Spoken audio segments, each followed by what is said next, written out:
Hi friends, welcome back. LVS शिक्षा संस्थान में आपका स्वागत है। बच्चों, हम सेंटेक्स के अंतर्गत ए एन और द यानी ए एन का यूज हम पढ़ चुके हैं और जिसमें द का यूज आपको पढ़ाया जा रहा है। तो ए एन और द यानी आर्टिकल के अंतर्गत जो है हम use of a, use of an और यूज ऑफ द, ठीक है। तो यूज ऑफ ए और एन को बढ़ा दिया गया। अब हम यूज ऑफ द का आधा पार्ट कल हम पढ़े थे। चलिए आज उसका नेक्स्ट पार्ट यानी पार्ट सेकंड पढ़ते हैं। तो पहला रूल इसका क्या है? पहला रूल इसका है, कहता है कि कुछ वस्तुएं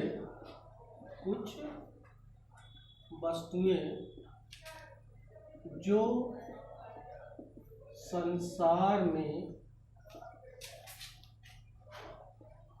केवल एक ही यानी कुछ वस्तुएं जो संसार में केवल एक ही है, ठीक है। उनसे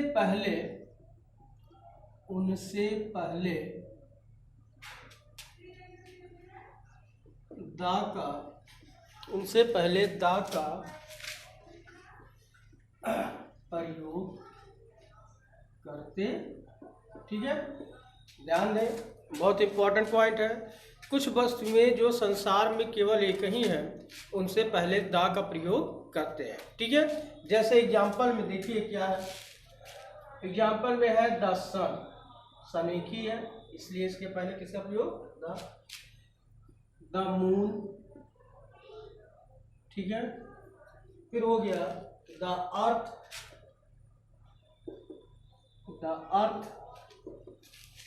द स्काई,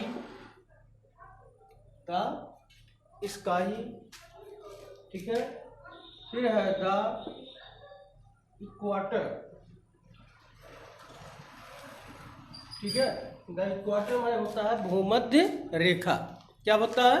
भूमध्य रेखा, ठीक है। तो इन चीज़ों को आप लर्न रखें, याद रखें कि कुछ ऐसी वस्तुएं जो संसार में केवल एक ही होती है उनसे पहले हमको द का प्रयोग करना है। जैसे the sun, the earth, the sky, the moon, the equator, ठीक। चलिए अगला रूल देखते हैं।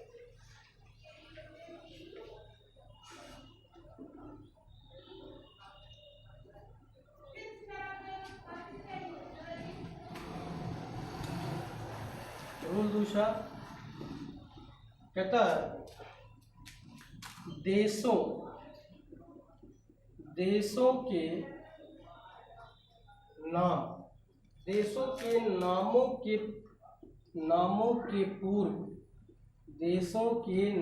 के पूर्व, ठीक है।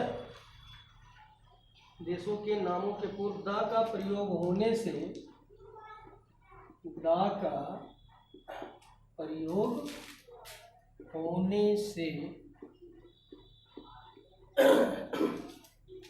देशों के नामों के पूर्व दा का प्रयोग होने से, ठीक है। दा का प्रयोग होने से वहाँ के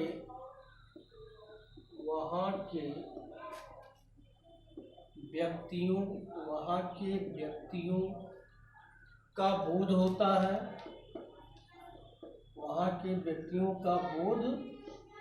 है, ठीक।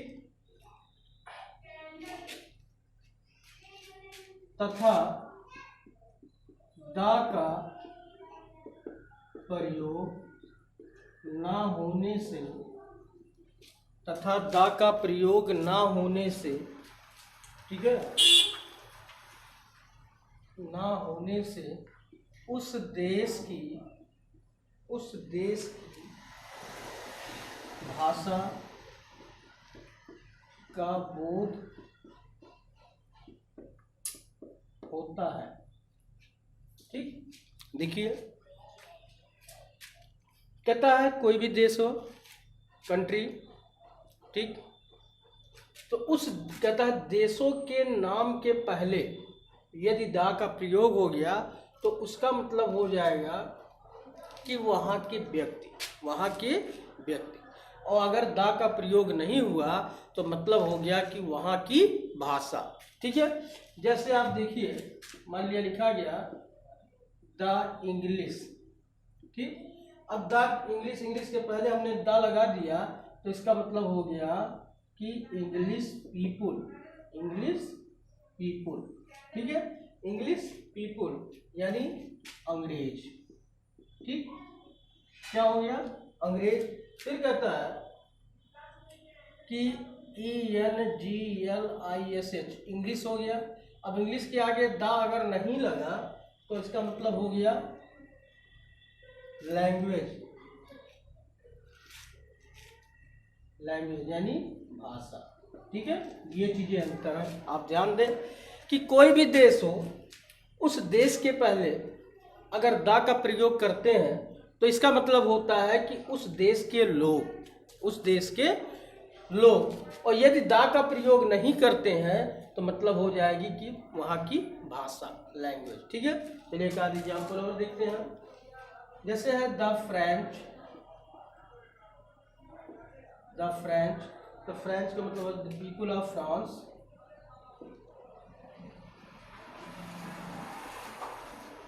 द पीपुल ऑफ फ्रेंच,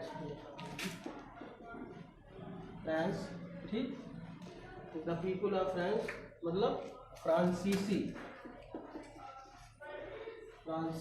ठीक है, मतलब वहाँ के लोग, फ्रांस के लोग। अब अगर दा का प्रयोग नहीं करते हैं, ठीक है, तो FRENCH फ्रेंच तो हो जाएगा द लैंग्वेज। ठीक है, मतलब भाषा। तो इस चीज को आप समझिए, ध्यान दीजिए कि कोई भी देश हो और उस देश के पहले यदि दा का प्रयोग होता है तो मतलब हो जाता है कि वहाँ के लोग। ठीक है, यदि दा का प्रयोग नहीं होता है तो मतलब है कि वहाँ की भाषा। ठीक है,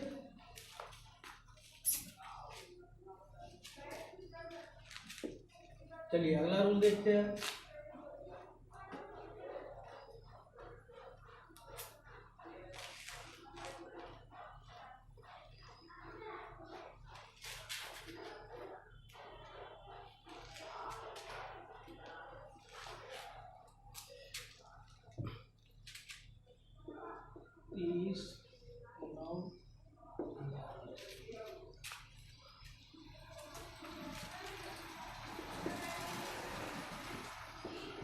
तीसरा रूल कहता आल तथा बोथ, ध्यान दें, आल तथा बोथ, दो मीनिंग, आल तथा बोथ।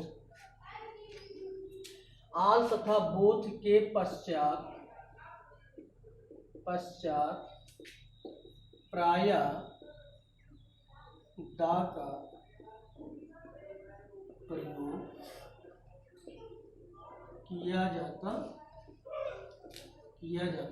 ध्यान रखिए, आल और बोथ, दो मीनिंग, आल और बोथ, यानी आल माने सभी और बोथ माने दोनों। आल माने सभी और बोथ माने दोनों। तो आल और बोथ अगर कहीं भी लिखा है तो ठीक उसके बाद दा का प्रयोग हमको अवश्य करना है। एग्जाम्पल में है ऑल द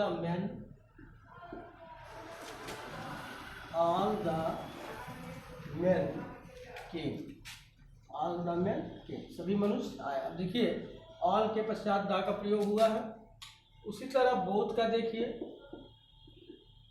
कि बोथ द फ्रेंड्स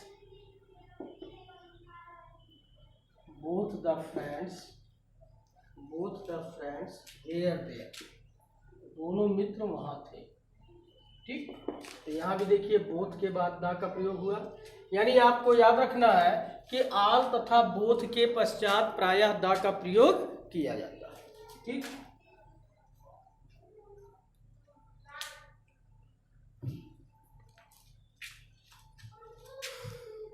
अगला रूल है रूल 4 कहता है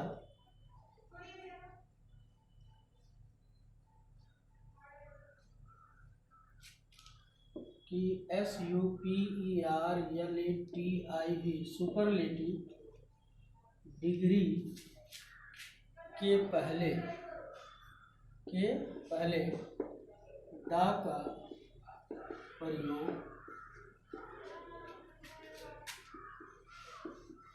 किया जाता। सुपरलेटिव डिग्री के पहले दा का प्रयोग किया जाता। आप जानते हैं डिग्री 3 होती है, पॉजिटिव, कंपैरेटिव और सुपरलेटिव। तो अगर सुपरलेटिव डिग्री का है, जैसे गुड, बेटर, बेस्ट, अगर सुपरलेटिव डिग्री है तो वहाँ पर उस डिग्री से पहले हमको दा का प्रयोग अवश्य करना है। ठीक है, जैसे एग्जाम्पल में देखते हैं, एग्जाम्पल में he is the best player, he is the best player, ठीक है, of the team,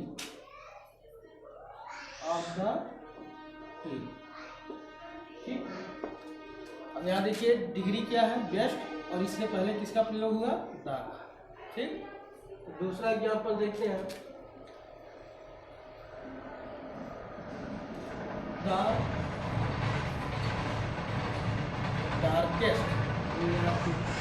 darkest cloud, the darkest cloud has a silver lining,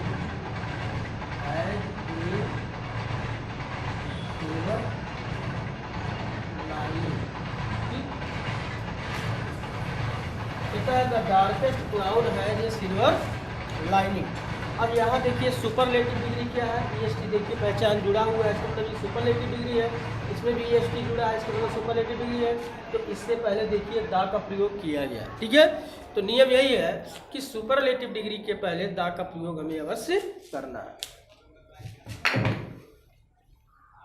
चलिए अगला देखते हैं,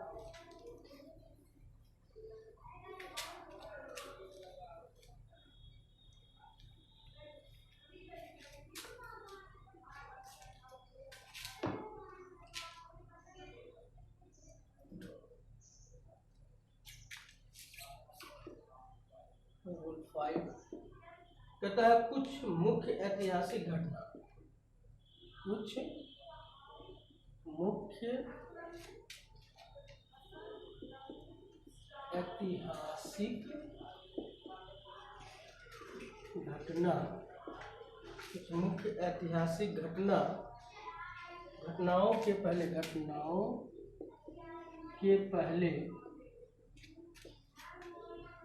का प्रयोग किया जाता है। कुछ मुख्य ऐतिहासिक घटना माने हिस्टोरिकल इवेंट, ठीक है। तो कुछ मुख्य ऐतिहासिक घटनाओं के पहले दा का प्रयोग किया जाता है। जैसे ऐतिहासिक घटना मान लिया है the French, FRENCH, the French revolution, revolution REVOLUTION, French revolution, ठीक है। The second world war,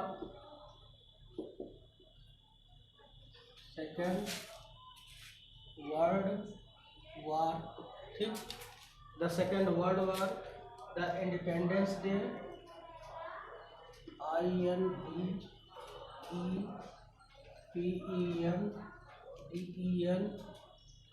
the independence day, ठीक।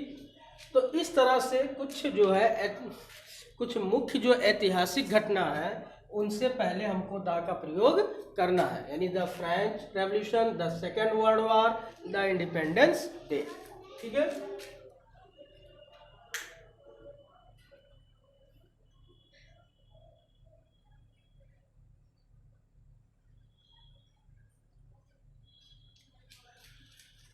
तो बच्चों इस तरह से आपको बताया गया, और आप जो है आर्टिकल यानी ए, एन और द, ठीक है, इसके यूज आपको बताए गए। और मुझे आशा है कि आप इसे भली भांति लर्न करेंगे, याद करेंगे। ठीक है, धन्यवाद।